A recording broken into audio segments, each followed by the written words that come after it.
You are listening to The Overwhelmed Brain. Today's episode is brought to you by GetOutOfTheMess.com. Let Asha, your Legal Shield associate, connect you to a legal insurance plan that's right for you. Quality attorneys at established law firms for about $20 a month. Less than $1 a day for an attorney? Are you annoyed by affirmations? Are you tired of that same old, rehashed personal growth advice that all seems to boil down to, think positively and all your problems will go away? If affirmations feel like lies and positive thinking feels like denial, then I want you to get ready. The Overwhelmed Brain is here to help you create the life you want now.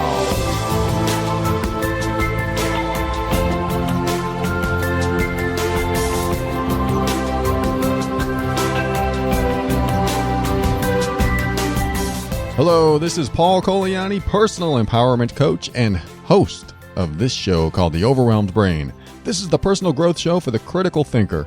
On every episode, we'll talk about practical, down-to-earth steps to help you improve your mood and keep you sane in this powerful journey we call life. I want to help you bridge the gap between your emotions and reason, causing you to discover why you do the things you do and what you can do to reach higher levels of happiness and lower levels of stress and overwhelm. Everything I talk about on this show should not be mistaken for actual medical advice or treatment and is intended to be for informational and educational purposes only.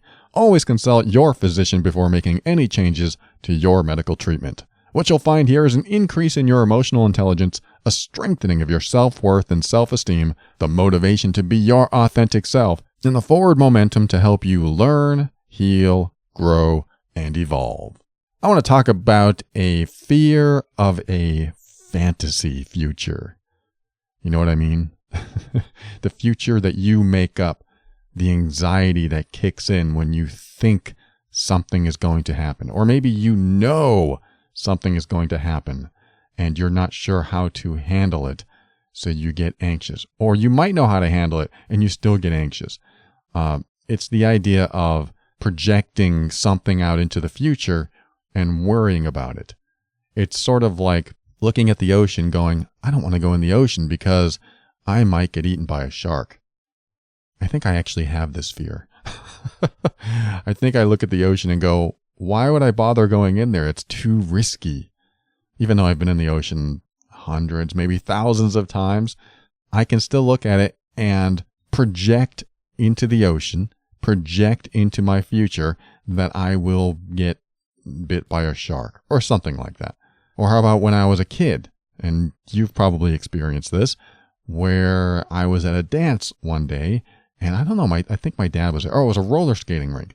I was at a roller skating rink, and they were holding a dance, and my dad was there, and I saw girls on the other wall who didn't have anyone to skate with. And my dad's like, why don't you just go over and ask one of them? And I'm like, no, I don't want to. What if she says no? So how many opportunities have you chosen not to take to do something because of your fear of what might happen? And that's what happened to me in the roller skating rink, is that I decided not to ask just in case. That just in case can get us every time.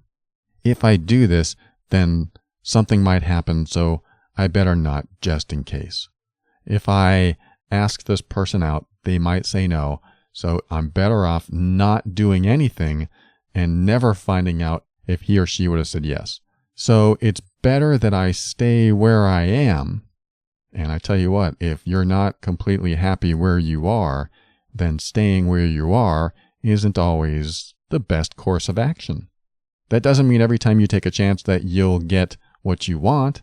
It just means that you have an opportunity to get what you want. But let's rewind a little bit, and let me read you a quick letter from someone I'll call Maggie that is about this very subject. Maggie says, I'm struggling with the fact that I am turning 30 this year. I got a promotion at work, and I ended a toxic on and off again relationship, and I even started working out. But it's hitting me that I'm single, and I have no prospect of marriage or kids, and I'm so down on myself.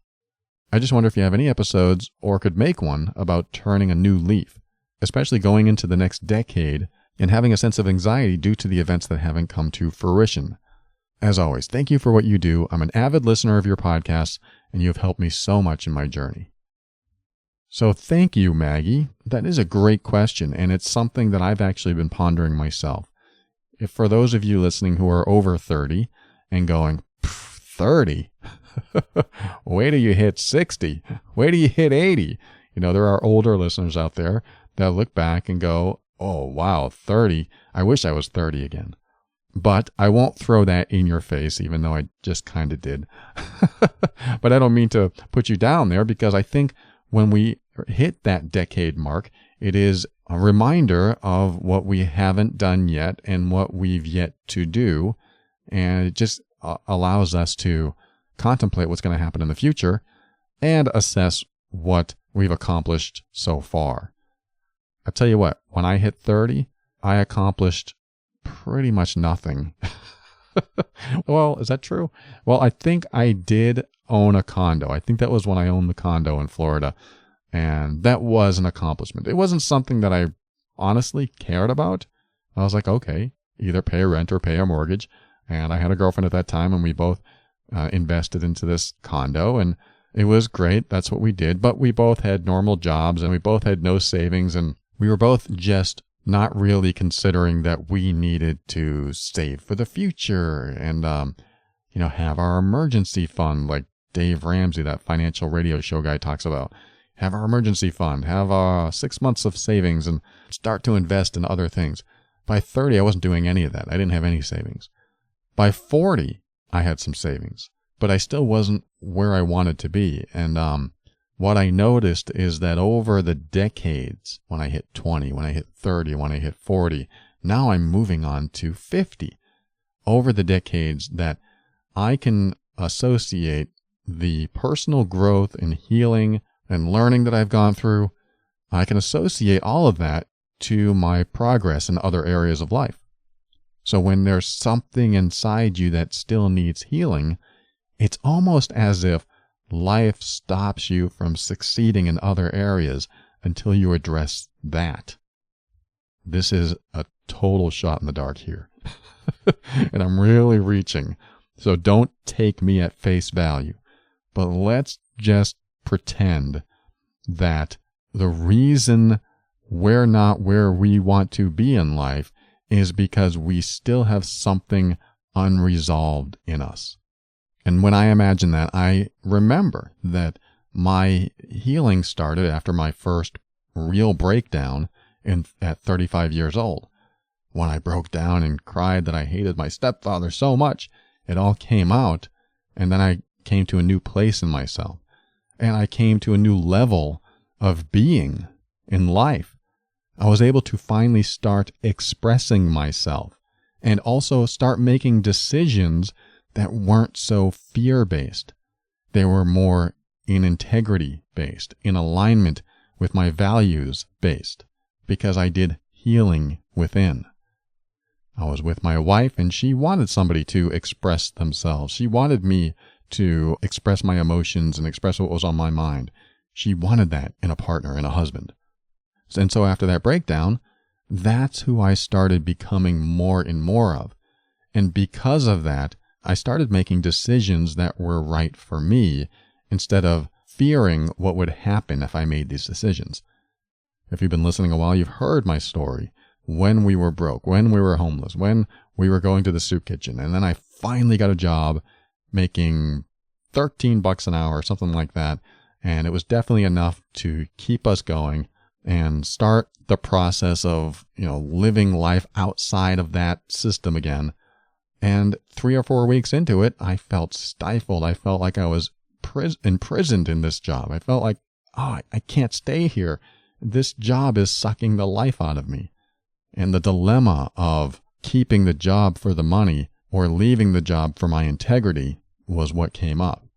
And before my breakdown, before any healing took place around some of the hatred I've been holding on to for a long time, when that wasn't there, my decisions weren't based on fear, and I made the decision to quit regardless of the money.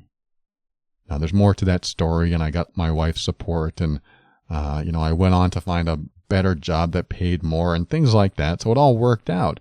But it wouldn't have worked out had I stayed, at least internally.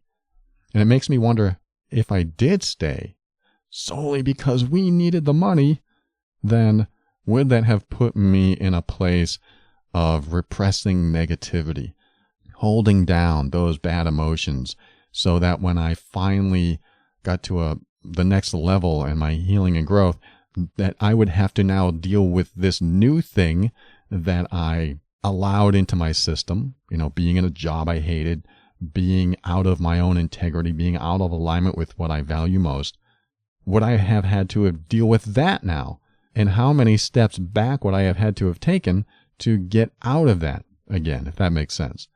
In other words, because I left, I was able to progress farther and faster instead of staying and causing more harm emotionally, internally.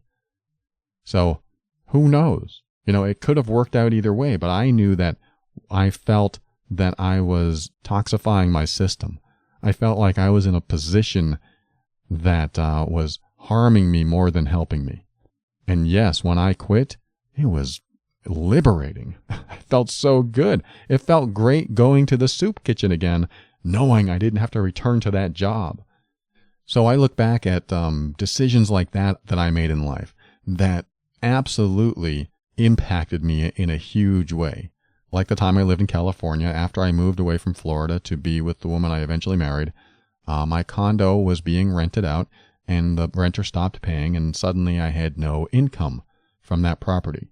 And then the mortgage crisis hit like 2008, 2009. And suddenly I don't have any money and I can't figure out how to keep my condo. And now I have all these bills and it built up, and now I'm facing bankruptcy, and I had the most anxiety I've ever had regarding, oh crap, now what? But what was happening inside of me is that I needed to heal something within me emotionally. That healing that needed to take place was letting go of feeling less worthy for not being able to keep up and pay my bills. And there was something inside of me that was really holding me back, really restricting me, because I didn't want to declare bankruptcy. Because declaring bankruptcy meant that I was a bad person. I had an old belief there. If I declared bankruptcy, I'm a bad person. And some people, maybe even listening to this show right now, might even think that. And sometimes people will get into a position where they are 10,000, 20,000, 100,000, who knows how much debt they've racked up. And they will stay in this position for many, many years, feeling the anxiety, feeling the stress, causing harm to their body, and adding more negativity into their system, repressing it, holding it in, not able to release it. Where I saw that happening inside of me, and the day my bankruptcy was finalized, again, liberation. I felt free. I felt like a huge weight had been lifted off my shoulders. I'm not promoting bankruptcy. I say try as hard as you can, doing anything you can, but I look at the bigger picture. I mean, I tried to work out my debt. I tried to pay people what I could, and a lot of them wouldn't accept any payments. So it forced me into a position of, well, I can't pay anyone because they won't accept anything, so I'm out. I had to call it out.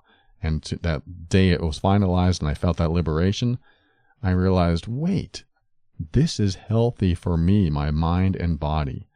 And this old belief that I held on to, that I'm a bad person, that I'm unworthy if I file bankruptcy, really prevented me from becoming healthier. Now, this kind of conversation infringes on some people's values, because I know there are people out there, I know people in my own family that say filing bankruptcy is bad, and if you do it, you're a bad person. And I don't suggest you do it. I mean, I suggest you try to pay back those that you've borrowed from. I think that's a great idea. But I like to determine the cost of your body and soul, your health, compared to what you owe others financially. In other words, if you are degrading and being stressed and feeling anxiety, and it is bad every single day, and you've tried every other option, then, maybe that's an option for you. Maybe bankruptcy is an option. That's a touchy subject for some people, and I'm not going to get into it, but it turned out that the healthiest option for me was to take that route and deal with the consequences. Now, it turned out that that was the right path for me, because the day after that was lifted, I could make decisions again. I felt stuck before. No options. I tried everything. I couldn't even get an extra job. And so after the bankruptcy, I felt liberated, like I could finally make decisions. Now I can become a contributing member of society again. And I started building up from there. But regardless of my story, let's go back to Maggie. I just wanted to tell you those two stories to kind of lay out a foundation of what I'm going to talk about, which is when we don't get what we want. We want something to turn out the way we want it to, but it doesn't come. And if we were to look at this as big picture, spiritual, the universe, God, that this path before us can play out the way we want, assuming we heal from something within first. And it's an interesting perspective if you look at it that way. Like, why am I not getting what I want? There must be something I need to heal from inside. So I look at Maggie's story, and she just hit 30, and she hasn't gotten what she's been wanting for who knows how long. So Maggie, what do you have inside of you that might need healing? Now, this could go a number of different directions. Maybe you feel good. Maybe you're ready for the next relationship. But I have a feeling that if you're very concerned about the next decade because the last decade didn't bring you what you wanted, that concern might be something you need to heal from. I'm not saying you shouldn't have concerns. I'm not saying that you shouldn't plan for the future that you want. I'm saying that when it becomes a problem and a toxic thought in your mind, and you haven't come to a place that you feel like, well, I haven't gotten it yet, maybe next year, or maybe never. If you haven't gotten to that place, which may be very hard to do, if you haven't gotten to a place inside of you that accepts that you may never get what you want, then you will continue to suffer. At least if this thought process continues, in the sense of, I have no prospects of marriage. I have no prospects of even dating. I have no prospects of having kids, that's for sure. And that concerns me. That brings me anxiety. I fear what this next decade will bring. Whatever fear you bring into future thoughts, that, as you know, creates anxiety, but it also may be what is preventing you from getting what you want. Now we're getting somewhere. What fear are you bringing into your thoughts? What do you want that you fear not getting? And what needs to heal regarding that? I like to think of there's basics in life, and then there's bonuses in life. The basics are your food, water, shelter, love, and support from your family, although that basic doesn't always get fulfilled. But hopefully you received enough support where you lived through your childhood. You made it through, but that's the basics. Then you have the bonuses, like money and companionship, romantic, sex and peace within, comfort. All these bonuses that we hope to have in our lives. I like to think of those two things, that if we can meet the basics, then that's where happiness should start. And then when we get the bonuses, that's on top of what we're already happy about within. If we can't get to a place where we're happy with the basics, then it gets harder and harder to fulfill that happiness beyond the basics. If you can't be happy having food, having water, having shelter, then you're going to bring fear and lack into other areas of your life, so that you're carrying around anxiety, you're carrying around a feeling of lack, a feeling of deficit, and you won't know how to fulfill that. And it gets worse if you get a lot of money. This is why a lot of lottery winners tend to go broke after a while, because the money helps you believe that you'll buy stuff for gratification, but typically it's short term. So you end up filling some of the deficits inside you with short-term gratifying things, And it turns out that now that you get everything you want, you're still unhappy because you weren't happy at that basic level. So if you can get to a happiness at the basic level, then you can bring this happiness into the bonuses that you get in life. And that's when you can have a more satisfying existence. So this is where I go when it comes to what healing do you need in you. If you look at your life and you say, wow, I have everything taken care of. I have food, water, and shelter. Yeah, I might have to go to a job that maybe I like, maybe I don't, but everything is taken care of. Does that make me happy? Well, no, I want to enjoy life. I want recreation. I want this. I want this. There's a lot of wants, a lot of bonuses in there. But if you can be at least satisfied or grateful with the basics, and you can bring this satisfaction, this appreciation into the other areas of life where I might consider them bonuses, then you won't have so much healing to do. The thing is, a lot of us do need healing. I mean, that's why we listen to shows like this.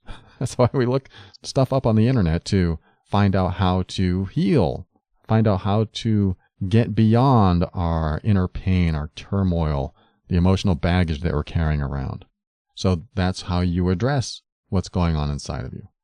My point with all of this is that there's a level of acceptance that if you allow yourself to reach it and be okay being 30, being not married, not having children, if you're okay with that, what you do is free yourself to a new way of being and a new perception, a new way of life that opens you up to what the universe has planned for you.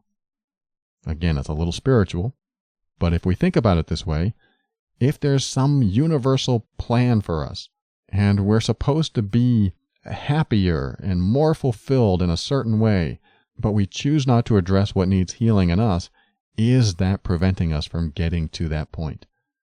In my belief system, I believe that when you still have something to heal from, it will prevent you in other areas of life.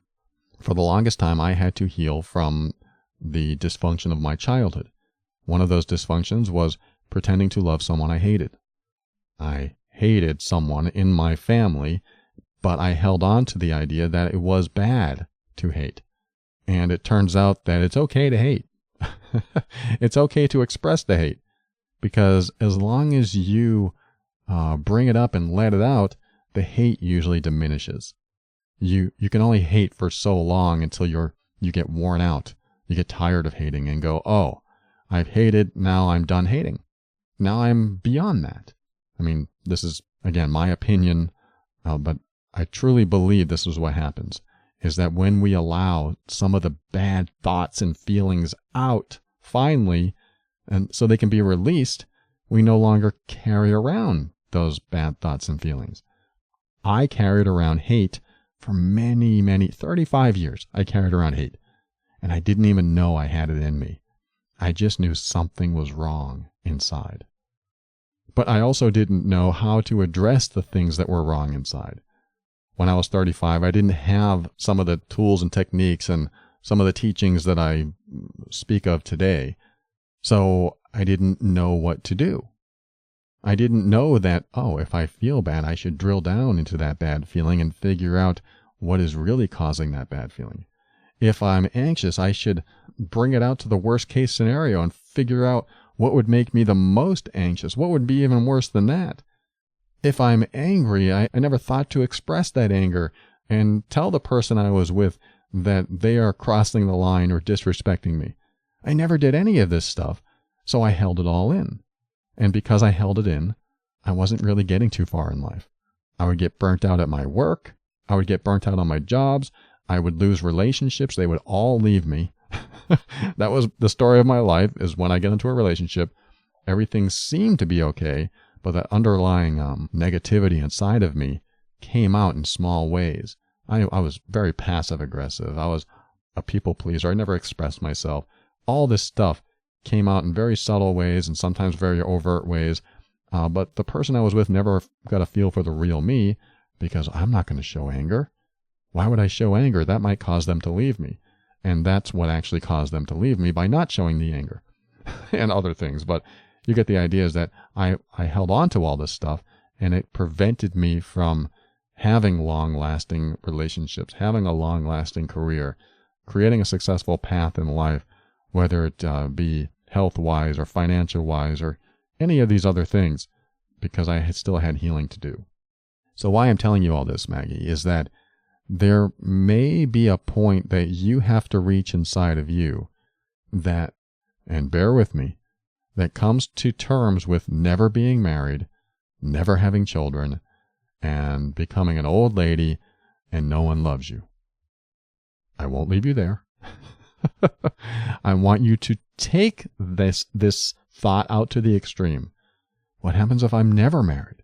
What happens if I never have children?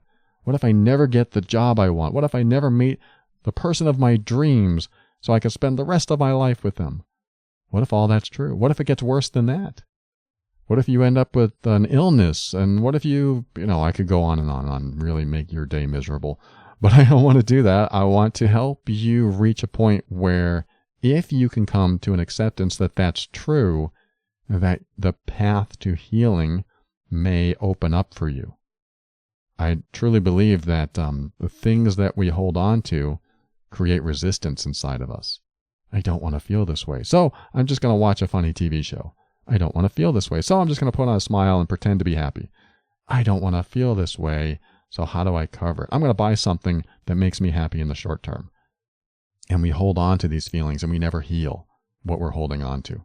And because we never heal, it seems like we never have the opportunity to succeed in the areas of life that we want to succeed in. Like my sister. I don't know if I'm supposed to talk about this, but I think it's okay. She couldn't get pregnant for, a number of years. They were trying, I think it's the intravenous fertilization. They were trying all kinds of things. And she finally just gave up. She's like, I've tried and tried and tried. There's nothing I can do. And you've probably heard a story like this. As soon as they gave up, they got pregnant. It was like that. And I look at something like that and go, wow, you tried and tried and tried and didn't want to not get pregnant. So there was a level of resistance in there. Like, I want to have this baby. I want it so bad.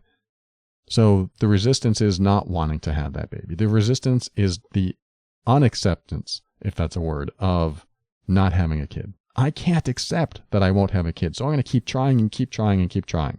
I can't accept that I won't have a kid.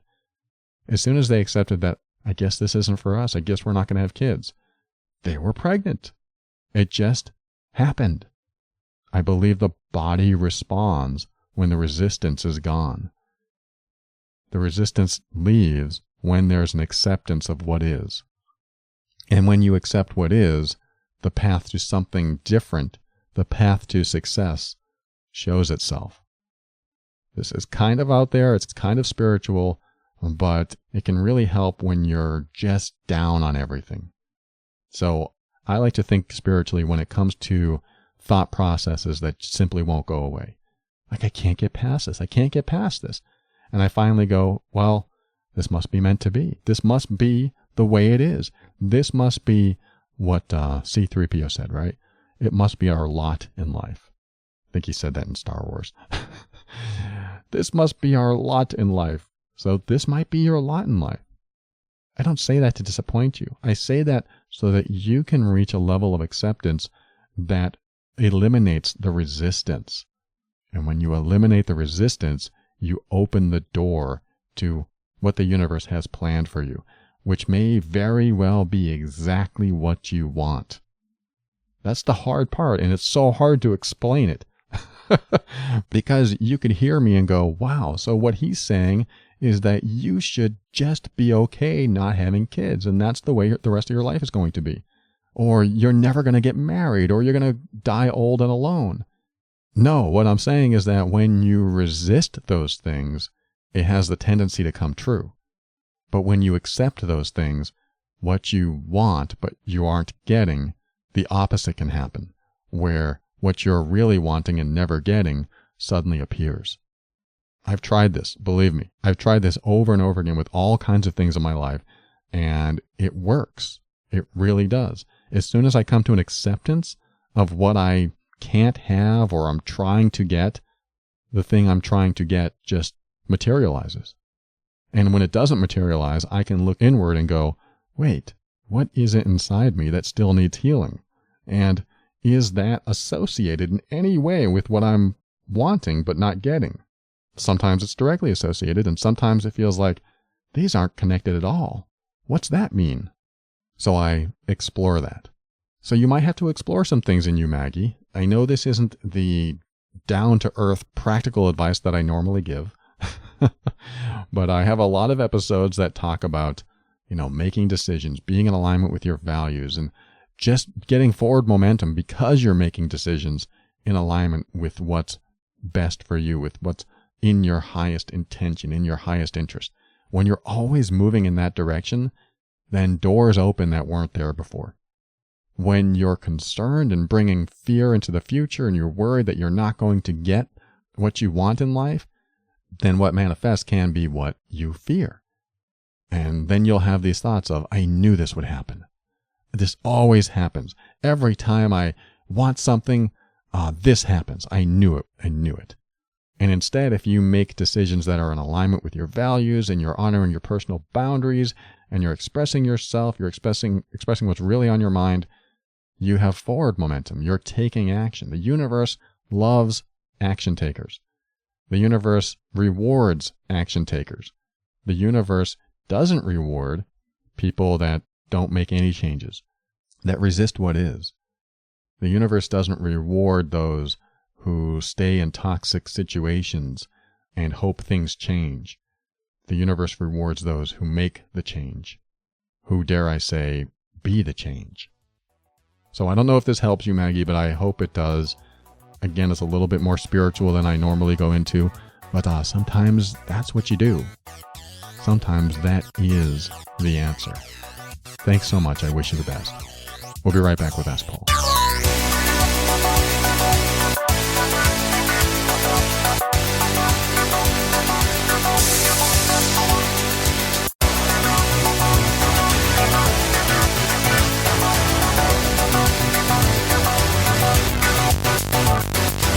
Let me ask you a question. Are you in a mess? I remember I rented a car once, and when I got it, I noticed some damage around the bumper area and I think another place. And I did what they told me, marked it on the form, and the person who was there inspecting it with me, he signed the form I marked up. And so I think I was with my ex-girlfriend at the time, and we were going on a trip. So I took the car out and brought it back a week later to the same agency. I showed them where the damage was from before, and they signed off on that, and everything was okay. And then a few weeks later, I get something in the mail that says, you owe money for that damage. And I was like, what the heck is this? And I read through the letter, and it said that I caused damage to the car. And they were talking about the exact damage they signed off on. I mean, they signed the paper that said, I did not do the damage. It was already there when I rented it. But it didn't matter because someone else saw the damage and just blamed me. They didn't care, or they didn't look, and it didn't matter to them, so they just sent me a bill, hoping that I would pay it and not complain. Well, I was furious.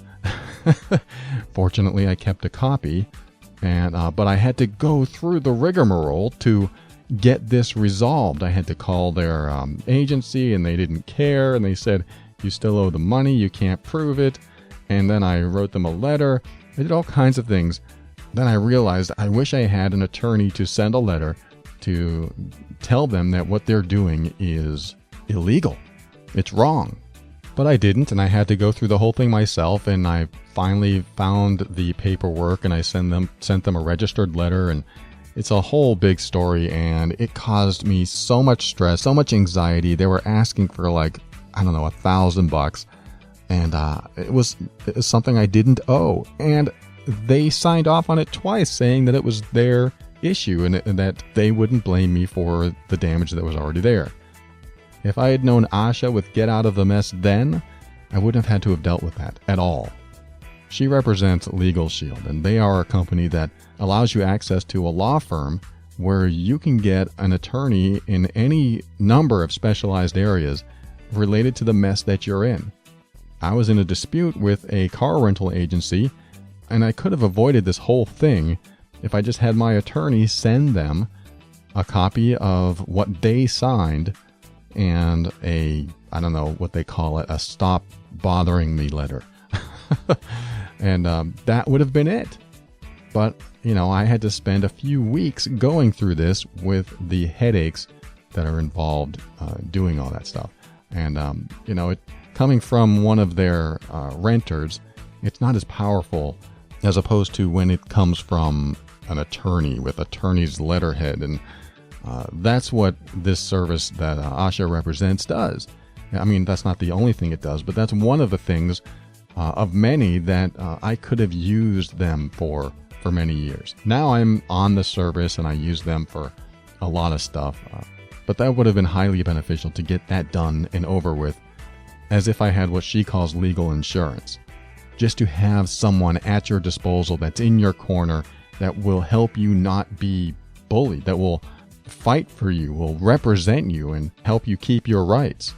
So if you're interested in this kind of service, it's really inexpensive. It's like $20 a month, and I'm on the family plan now, which is $24, which covers me and my girlfriend, and you can get it for small businesses. There's, I think, other options in there too, like they have a protecting your identity and things like that.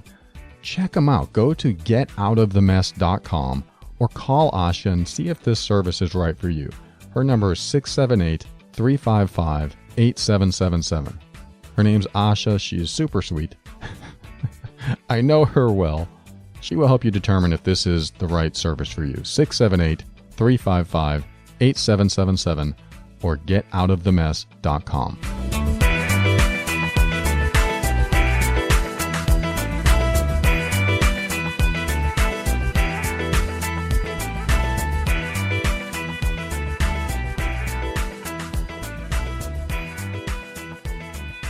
All right, welcome back. This is Ask Paul. This is where I read a listener email on the air and help them through a challenge or two. This email is from someone I'm going to call Rick. And Rick writes, "Hello, I found your website searching for a means to cope with overreactions from a spouse and have been relieved to read your assuring logical reasoning on highly emotional topics." Thank you, Rick. I wanted to ask what episodes of your podcast could specifically address both helping my spouse, who has a history of tragedy, and myself in my efforts to walk the line between consoling and caring for her whilst dealing with her emotional outbursts. Perhaps any stories from your own marriage. I felt a lot of connection to your feelings expressed when you write about it. I appreciate what you're doing for people.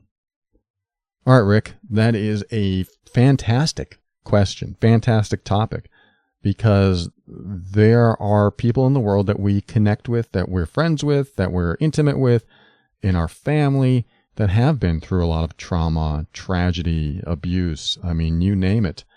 And at the time that they went through it, triggers were created, what I call emotional triggers.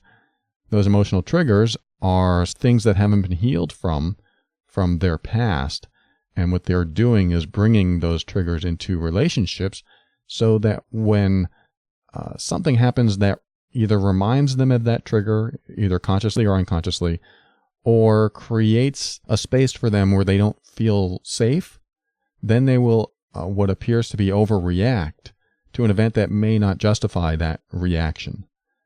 So people bring in their past into their present, and suddenly they're responding to the world from that past and not the present. I mean, this happens to all of us. Anytime you are emotionally triggered, it has an origin. It has a starting point. I can look at my past and like you mentioned, my marriage. Any stories from my marriage? Yes, I have probably 300,000 stories from my marriage. A lot of them are similar because a lot of them had to do with my highly judgmental ways and the ways I emotionally manipulated my wife and things like that. But, one of them that comes to mind is the idea that because I was highly judgmental, that didn't necessarily, well, I know it didn't, originate when I got married. My judgmental ways did not originate when I got married. So when I saw anything to do with her eating emotionally and what she calls her addiction, that would remind me subconsciously about my stepfather's drinking addiction. So when I was younger, I developed a high sensitivity to it and didn't want anyone around me to show signs of addiction. So when I got married, and my wife told me that she had an emotional eating addiction, that immediately triggered me. But if I didn't have my past to refer to, like again, subconsciously or consciously, then what would my reaction have been then? And that's a good question. I've not really thought about that. Like, let's just see. What would my reaction have been if I had no problem with addictions? Well, I probably wouldn't be sensitive to it. I mean, I would be caring, and I would ask questions and learn as much as I could. But because I, quote, knew all about addiction and knew all about what it's like to live with an addict, I stayed in a triggered state. So being in this triggered state, I was always overly sensitive. And because I was also judgmental, because everyone should conform to my standards, he says sarcastically, then I would put my standards on her and expect her to behave better. I expected her to do behavior that I agreed with, that was acceptable to me, that was, quote, good for our relationship. And so I placed all these standards and I allowed my judgments to come out and judge her. I made her feel bad when she would eat junk food or what I considered junk food, and so on and so forth. I definitely made her life miserable. And she already felt bad in herself for being what she calls addicted to food. And so I exacerbated that and made her feel bad on top of that, causing her love to disintegrate for me. So I'm sharing this because you asked me to share a story from my past, my marriage. But I'm also sharing this because I want you to know where the triggers start, where the sensitivities start. The sensitivities start when they started. For example, if one of your wife's sensitivities is that every time you raise your voice, she gets emotionally triggered in some way, then you might be able to determine that in her past, when she was yelled at, she was yelled down to, she was a child, she didn't know how to defend herself or talk, or she wasn't allowed to talk back, or all these things could have happened that created that sensitivity, and she hasn't yet healed from those yet. She hasn't addressed them, processed them, found some self-forgiveness. Now, there's something inside her that may be going on as well. I always say, yeah, you can forgive other people, but it's important to forgive yourself, even if you're not to blame. But what happens is children often blame themselves. I blame myself for being bad. I blame myself for being abused. It must be my fault. That often happens, is that children will blame themselves. So I always like to go to the path of self-forgiveness. And I've talked about this in the other episodes, but what I want to talk about with you especially is your specific question regarding how can you balance you being the consoler, the therapist, the coach in your own relationship. And I get this completely. When I was married, there was a point that our marriage reached that I could no longer coach us because I had my own triggers. As long as you have your own triggers in the relationship, as long as you are emotionally affected, not in a good way, then you will not be an effective coach, counselor, consoler, so on and so on for your relationship. You can be there as a shoulder for her to cry on. You can be there as that non-judgmental ear to listen. You can be there as that unconditionally loving partner in her life and support whatever she needs to go through. If she's venting, you let it out. You can squelch your own triggers, meaning you might get triggered by some of the outbursts or sensitivities that she's going through. But you may have to squelch those and allow her to say things even about you that you disagree with and know are untrue, just so she can let it out. Because if that emotional energy is in there and she needs to let it out and it comes out in the form of words that aren't true about you, it doesn't matter. What matters is she lets it out. And then when she's finally let that out and she is willing to hear you, willing to let you talk, then you can say, well, what you said isn't true and this is where I am with it. And now you get a chance to express as long as she's willing and open to hear it. But regarding finding the balance, I was just talking to a coaching client about this the other day, and I said, some people who have been through a lot of abuse in their past need the absolute safest environment to build trust and feel safe. And that might require you to not address your own triggers and be there for her and almost act as if you are the hand of God ready to comfort her in her need. Now, a lot of people can't do that. And one of my clients said, well, how am I supposed to do that when I'm in my own stuff? And I use the term hand of God only to emphasize that they need the safest, warmest, most comfortable, trusting feeling possible. Now, there's all kinds of things we can call that, but I like to use the analogy, the hand of God, because nothing is more powerful than that moment. If you don't like the word God, that's up to you. I just like to use that because that is a great analogy for what they're looking for. If someone is in that triggered state, they have a need to fulfill. They need something in that moment. They need safety. They need security. They need to know it's going to be all right. And if you're the person that's triggering them and the consoler, the coach, the therapist to them, it's going to be very difficult. In fact, it might even taint the healthy waters with some toxic stuff, because now the person that they are supposed to love and trust is also the one triggering them and helping them through their problems. And I would almost say that borders on what abuse does when they're younger. Because what abuse does is typically you'll have a caretaker or someone that might be older that is trusted by the child, but then also abuses the child. So the child has this mixture of, I'm supposed to trust you and love you, but you hurt me. And pretty soon love equals hurt. Love equals pain. And then they take that with them from childhood. And then they meet people that kind of had that same personality structure, that I love you and I hurt you. It's not intentional. I mean, a lot of the times it's not intentional that people like me, I would definitely be that kind of person when I was in my marriage. I love you and I'm hurting you. I love you and I am abusing you, emotionally abusing. And that would toxify my marriage and my relationship.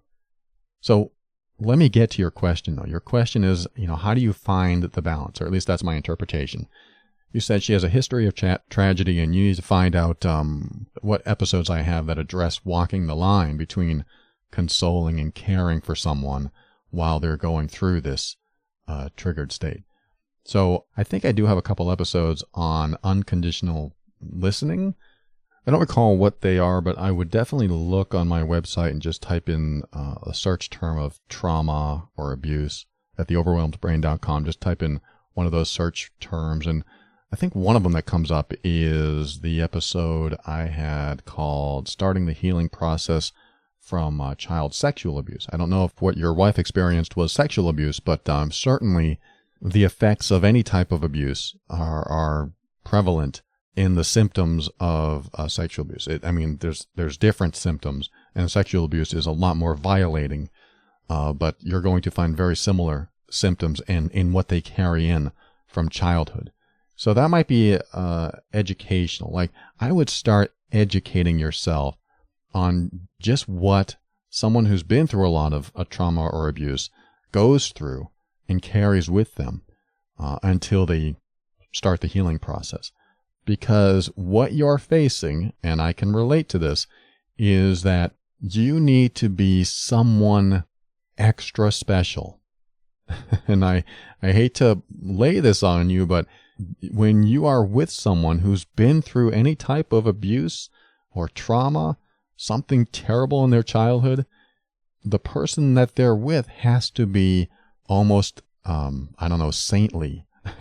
And I don't mean to say that you have to be this way, but you move in that direction. You move in the direction of, hey, no matter what happens, I will be the rock you need. I will be the solid, unconditional, loving, caring, trusting, safe person you need me to be. Which is why I like to say, if you can be the hand of God at that moment, then what happens is they will start to trust that she can be vulnerable with you. And if she gets that reinforced over and over and over again, and it could take years, but if it continues to reinforce inside of her that you are safe no matter what, those sensitivities won't be so prevalent in your relationship, or at least she won't get so triggered by you. The challenge is most of us can't do it, especially because we ourselves are getting triggered, and we ourselves have our own boundaries, and we feel that our boundaries are getting violated when they may yell at us or say things about us. No matter how enlightened you are, if you are in an intimate relationship and you are with someone that you can share yourself with, you become more and more vulnerable, you become more and more open, and you also become more and more sensitive to the things they say. It just works that way. So unfortunately, fortunately and unfortunately, fortunately, you have someone you can feel safe with and vulnerable with and share your stuff with. And you also have someone that will absolutely find every single button you have and press it. Inadvertently sometimes, and sometimes they will do it on purpose. In your case, what did I call you, Rick? In your case, Rick, the place you need to go to is an over-the-top safe person for her. You may or may not be able to do this. Your relationship may rely on you being able to be the ultimate pillar of safety and trust and care for her. And you may already be doing that, and you're still dealing with her sensitivities. Now, she might need help. She might need to talk to someone. I don't know if she listens to this show, but I address a lot of the behaviors that we bring in from childhood on this show and how to get through them, or at least how to start addressing them and healing from them. This show and every episode of this show is helping someone to become empowered, because when you're being triggered by old trauma, then you don't feel like you're empowered. You feel powerless. You feel like something else has a control of you. Your past has control of you. So you don't feel empowered. You get to a place of empowerment when this healing takes place and it no longer controls your behavior. So let's talk about where do you draw the line? Where do you draw the line between being a coach / therapist / mentor / advice guy or gal in your relationship, at the same time being in the relationship as yourself? You know, sometimes you can just turn it on. Hey, I'm there for you. What do you need? Well, I'm pissed off at you. That's all right. Great. Tell me more. Well, I am so angry when you did this and you did this. All right. I hear you. Tell me more. What else you got in there? I mean, that is the unconditional, loving, caring coach / consoler that you can be in the relationship. But if you're part of the formula, you're in that mix, you may not be the best source of help for her. She may need something more. She probably does need something more. And if she doesn't want to talk to someone, talk to a best friend, talk to a parent, talk to a therapist, talk to a coach, then have her start listening to shows like this. Have her start getting information that she can help herself and start dealing with this trauma. Because if she's holding on to the trauma, the sensitivities will always be there. Those emotional triggers will always be on the surface, just waiting to go off. And that's hard for you. You know, I dealt with this for a little over a year and a half when I met my current girlfriend, who went through sexual abuse as a child. And it surprised me. I mean, some of the things that came out of her mouth, I was like, what? Where is this coming from? I mean, these are things that she didn't trust about me. Even though I had done nothing to show her that I shouldn't say nothing. She interpreted many things that I was doing as something that she found that might not be trustworthy about me. And in the end, it wasn't a matter of me not doing something or me being dishonest. It was a matter of her interpreting that, hey, when a person behaves in this certain way, they are dishonest. And they're about to, as she puts it, throw a brick at me.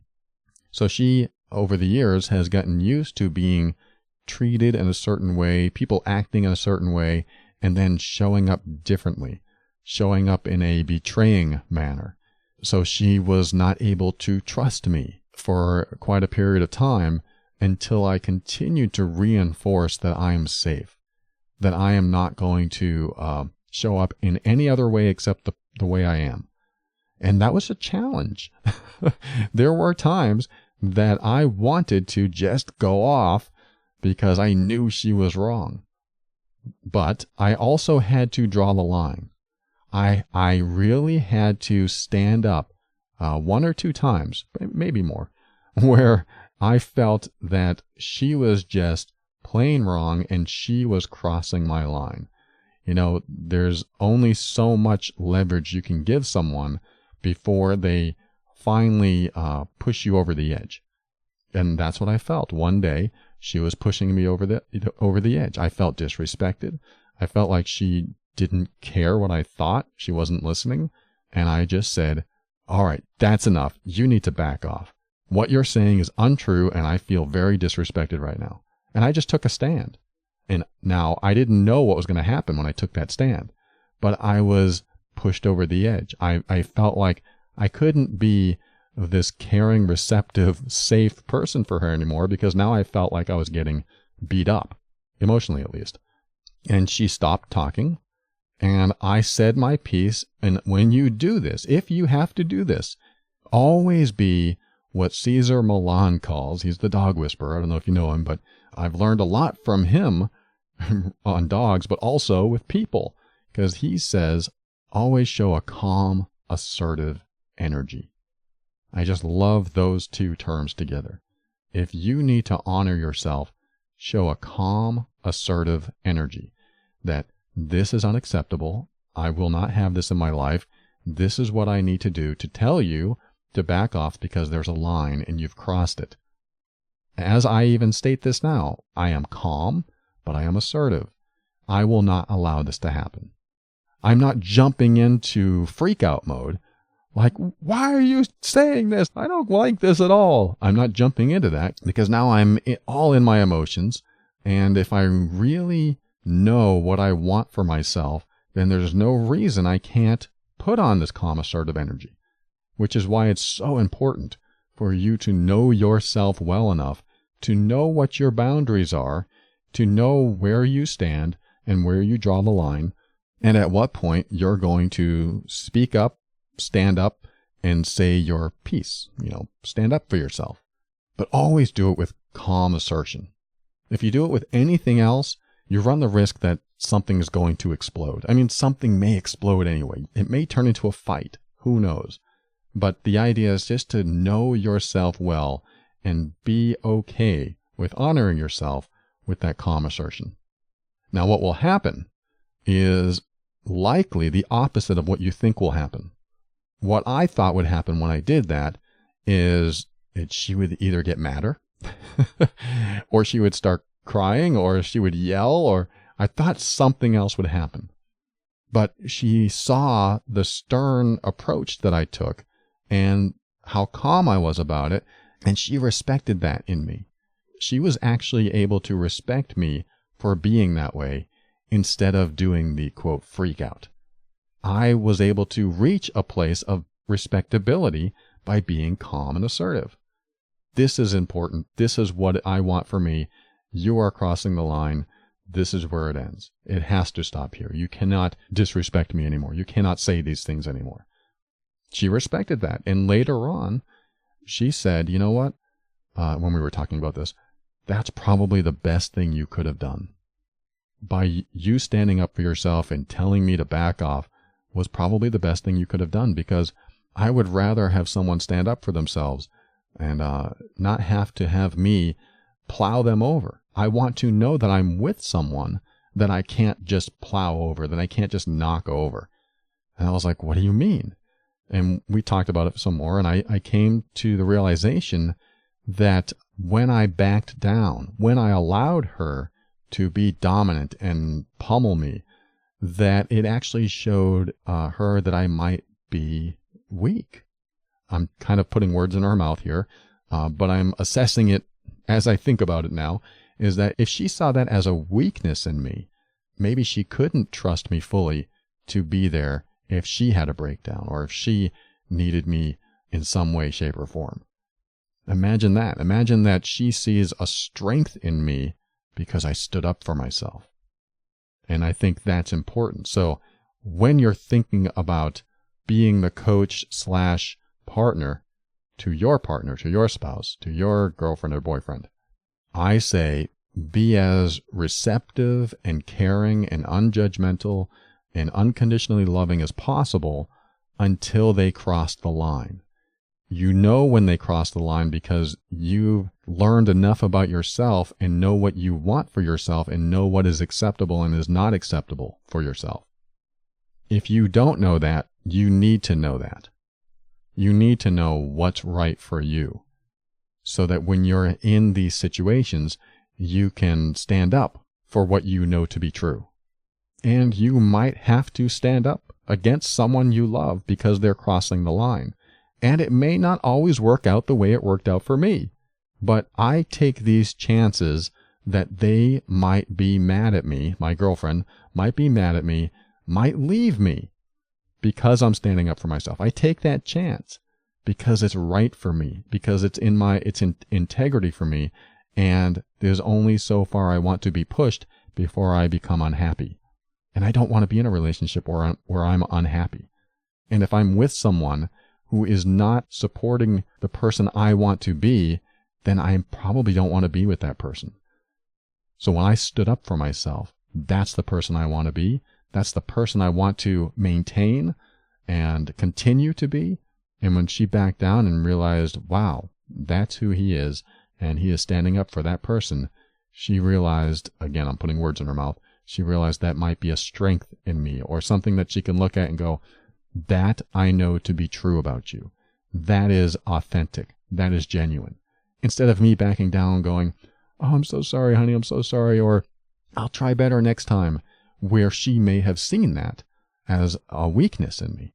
Like, how can I rely on this guy if his knees buckle or he just breaks down every time I have my own freak out or my own fit or whatever's happening in me, my own triggers. And so, again, I repeat, you balance by being the most loving, caring, nurturing, supportive, unconditional person, giving them the safe zone to express themselves, even if they're saying things about you that you don't like. But when the line is crossed, and you try to make that line so it's not easy to cross. I mean, I hope that she doesn't cross the line every time and then it turns into just you asserting yourself every time. You do have to take extra steps. If you are with someone who's been in trauma, you do have to take some extra steps to be a little bit more than you normally would if you were with someone who didn't have the sensitivities, the emotional triggers from their past. So the balance point, the line is drawn by you knowing yourself well enough and being confident that you want to be the person you are without losing yourself. And when she does cross that line, then it might be time to stand up. But it isn't, this may not be a popular opinion. It isn't always you backing off. There's going to be a point where you just fall off the cliff. So no matter how much trauma and abuse and, everything that was definitely not deserved is in her past, there's a point where if she's crossing your lines and your boundaries, that you make it clear in a calm, assertive way. So I think I've emphasized that enough. And let me just say one more thing. When you have someone who has these very sensitive emotional triggers, what some people might call highly sensitive people, they are often, I don't want to say always, but they are often looking for strength, trust, safety, caring, nurturing. They're often looking for non-volatile people. Volatile means you could go off at any minute. You have a quick temper, or you jump to conclusions really fast. If they are with a volatile person, then they'll always feel unsafe and they'll always be super sensitive. So again, you do have to be sometimes a very special person that has a calm temperament that is more resilient than your average Joe. So that's what I have for you, Rick. I hope this helps you. I hope this gives you what you need going forward. I mean, you're in a predicament. You're with someone who is probably very sensitive. And one of the biggest things that I had to learn when I was married is that I can't take anything she says very personally because it's not usually about me, even though I'm the one who triggered it, even though I'm the one doing the behavior that she finds unacceptable. The energy behind that anger it typically originated a long time ago, but it still doesn't excuse your behavior if you're being a little over the top, overly dramatic, jumping to conclusions kind of guy, or overreactionary. But from your letter, it sounds like that maybe you're not that type of guy. You probably are pretty even-tempered and are doing your best, and it sounds like you are. It sounds like you're doing everything you can to be there for her. But maybe that, shall I say, more masculine element of that calm assertion when you need to protect yourself, when you need to honor yourself, needs to step in every now and then. Again, I can't promise you the results that I got all the time, but I will say that if you feel like you are being compromised and you are getting unhappier and unhappier, then you're better off just honoring yourself and taking a stand for you, because eventually, like I said, you'll get pushed so far back that you'll just fall off the cliff. Thanks again, Rick. Thanks for writing. And thanks for listening to this episode. We'll be right back. And I'll say some thank yous and talk about something right before we close the show right after this.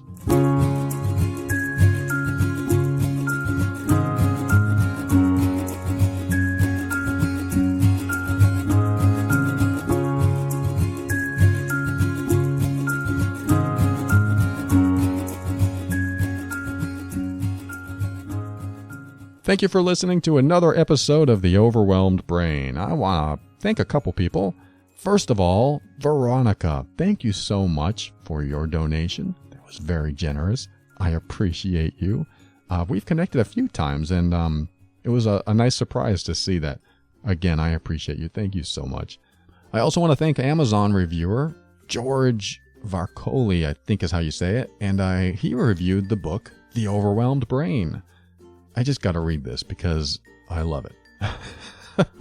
He says, Paul Coliani is without a doubt the best podcaster for personal growth coaching, bar none.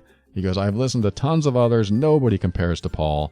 His style and stories are so relatable. He has a delivery that is down to earth and comes across as real and sincere. I have listened to every one of his podcasts, and his book, The Overwhelmed Brain, is like a Bible to me. He says, buy the book, download the podcast, prepare to transform your life forever. Thank you, George. That was unexpected, and I swear I did not pay for that review. I appreciate you, George. Thank you so much for that over-the-top review. That makes me feel good. Maybe a little bit of ego boost there. And speaking of the book, I want you to check it out. Go to Amazon or Barnes & Noble. It's called The Overwhelmed Brain, Personal Growth for Critical Thinkers. Give you one guess where I got that name. Actually, the publisher said, let's keep that name. I was like, are you sure? We don't want a different tagline, like emotional intelligence for the masses or something. And they're like, no, let's keep that name. That's pretty good. So I was like, all right, we'll keep the name. So that's what we did. I hope you can check it out yourself. It is the A to Z of self-empowerment. I'd love for you to have that with you everywhere you go, with your highlighters, with your pencil, or on your Kindle, your ebook reader. Check it out. And I want to thank Asha with getoutofthemess.com. You can reach her at 678-355-8777.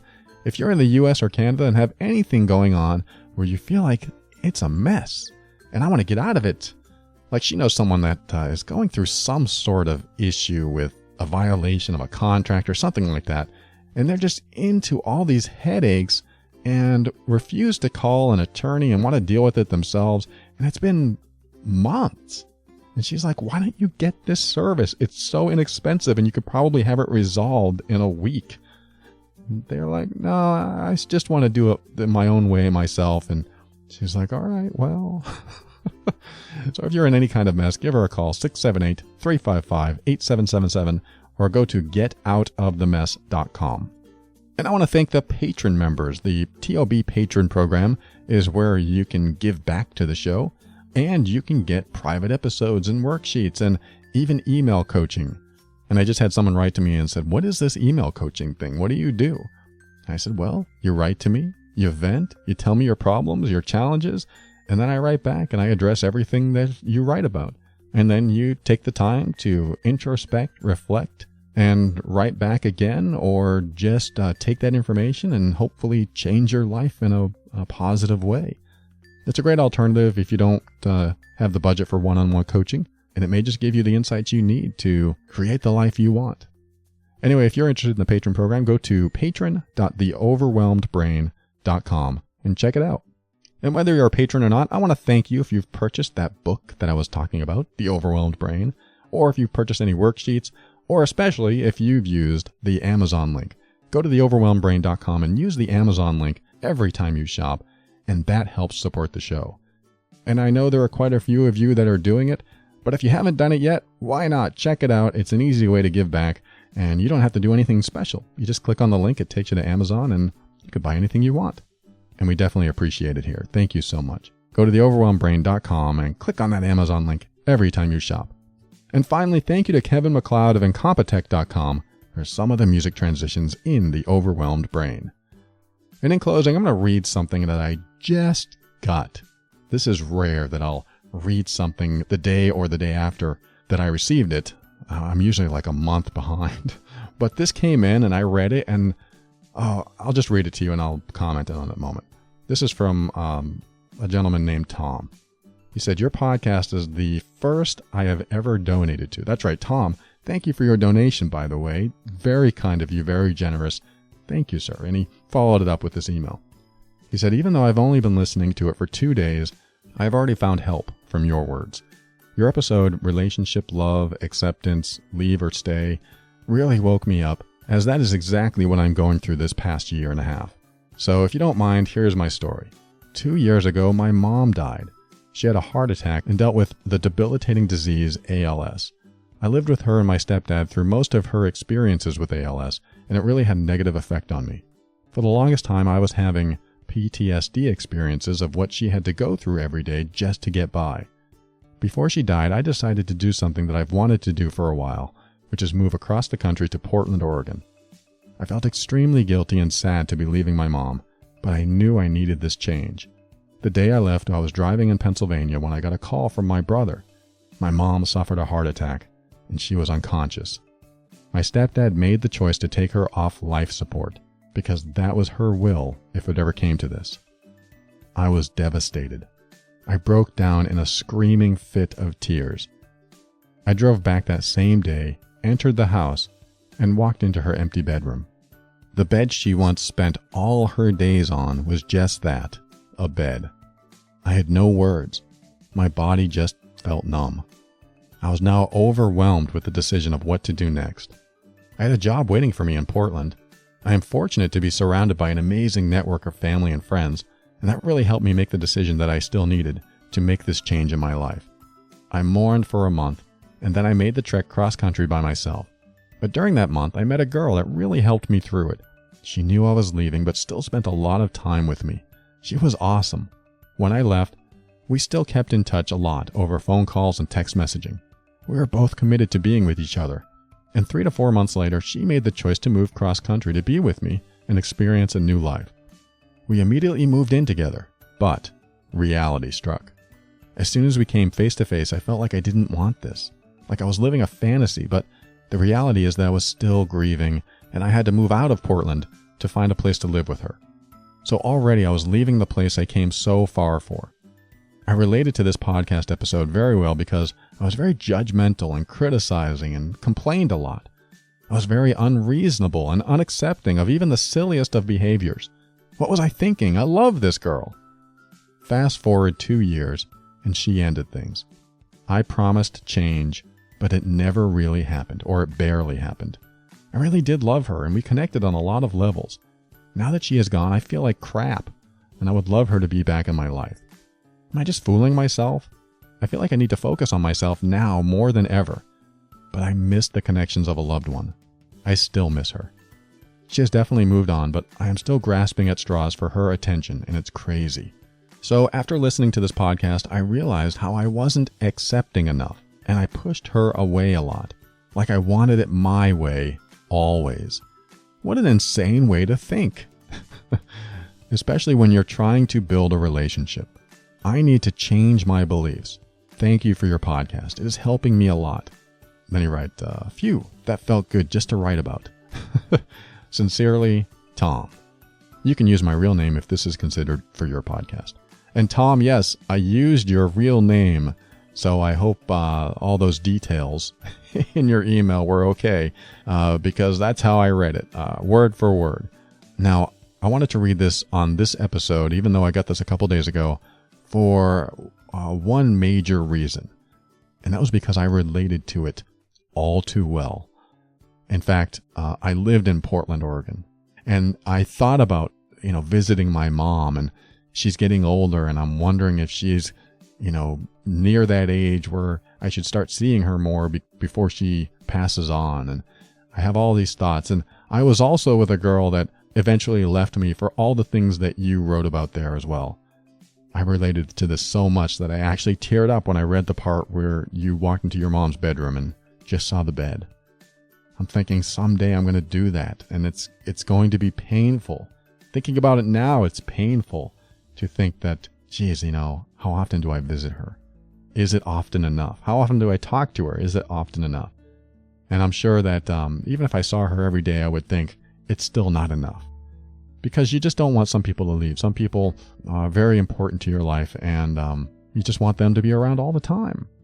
But we know that's not what happens. It didn't happen with your mom, and you had a girlfriend that also left. So all these people that leave us in one way or another, it really hurts. And your story, like I said, I relate to it very much. I want to thank you for sharing that. I want to thank you for donating to the show. That was for you to give back like that, because it brought value into your life. I'm very touched. Thank you, Tom. And I know there are things that we could probably address in your letter right here. For example, grasping at straws, still wanting her back.